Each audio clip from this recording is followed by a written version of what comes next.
ప్రజాస్వేచ్ఛ న్యూస్కి స్వాగతం. సౌదీ అరేబియాలో అతి పవిత్రమైన హజ్ యాత్రలో పాల్గొనే అవకాశం భూపాలపల్లి జిల్లా వాసికి దక్కింది. భూపాలపల్లిలో సింగరేణి కేటీకే ఫైయింగ్ క్లైన్ నందు విధులు నిర్వహిస్తున్న సలీంకు ఈ అవకాశం దక్కింది. అందుకు తోటి ఫిట్టర్ డిపార్ట్మెంట్ కార్మికులతో పాటు గని మేనేజర్ జాకీర్ హుస్సేన్ పాల్గొని సలీంను షాల్వాలతో సత్కరించారు. ఈ కార్యక్రమంలో safety officer Chandrasekhararao, fit engineering Ramesh, తోటి ఫిట్టర్ డిపార్ట్మెంట్ కార్మికులు పాల్గొన్నారు.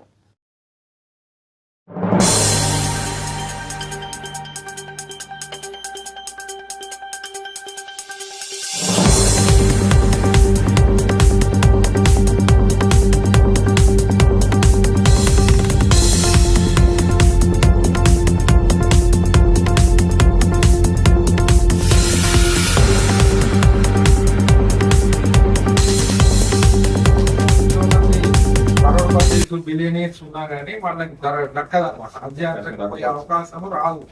ఎందుకంటే హజ్ యాత్రకు పోవాలంటే ఇప్పుడున్న దాంట్లో గవర్నమెంట్ రేట్ ప్రకారం మనకు దాదాపు 8 లక్షల దాకా ఖర్చు వస్తుంది ఒకరు పోవాలి. 9 లక్షలు పెట్టడానికి ఎంతో మంది కోటీశ్వరులు ఉన్నారు, కానీ వాళ్ళకి అవకాశం రాదు, పోలేరు అన్నారు. అంటే దేవుడు వాళ్ళని అటు తీసుకెళ్లారు అంటారా, పోయే అవకాశం రాకుండా చేస్తారు, హెల్త్ పాడవడం అంటారు.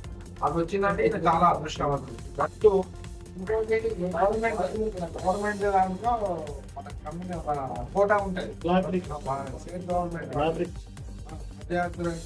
ఎవరైతే అప్లికేషన్స్ పెట్టుకోమంటారు ఫస్ట్. ఎందుకంటే అక్కడ అకామిడేట్ చేయడం అదొక ప్లేస్ కదా, ఆ ప్లేస్ లో అకామిడేట్ చేయడానికి అన్ని దేశాల నుంచి వస్తారు. కాబట్టి మన దేశం నుంచి ఒక 1,000,000 మంది ఎంతకంటే ఒప్పుకోరు. మన దేశం నుంచి మన దగ్గర నుంచి ఇంతమందికి ఒక 25,000 మంది, 1,00,000 మంది, ఒక 2 లక్షలు అంతే ఉంటది. దానికి మరి అప్లికేషన్ పెట్టడం మాత్రం 1,00,000 కోట్లు ఉంటుంది పోవడానికి. అప్పుడు ఏం చేస్తారంటే గవర్నమెంట్ మళ్ళీ దాన్ని డ్రా సిస్టమ్ లో తీస్తారు.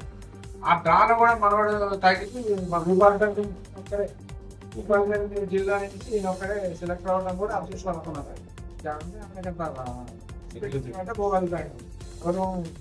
మేము ఎప్పటి నుంచో అనుకుంటాను కానీ మనకి ఇంకా రాలే ఆ టైం పోవడానికి. అట్లా ఉంటుంది.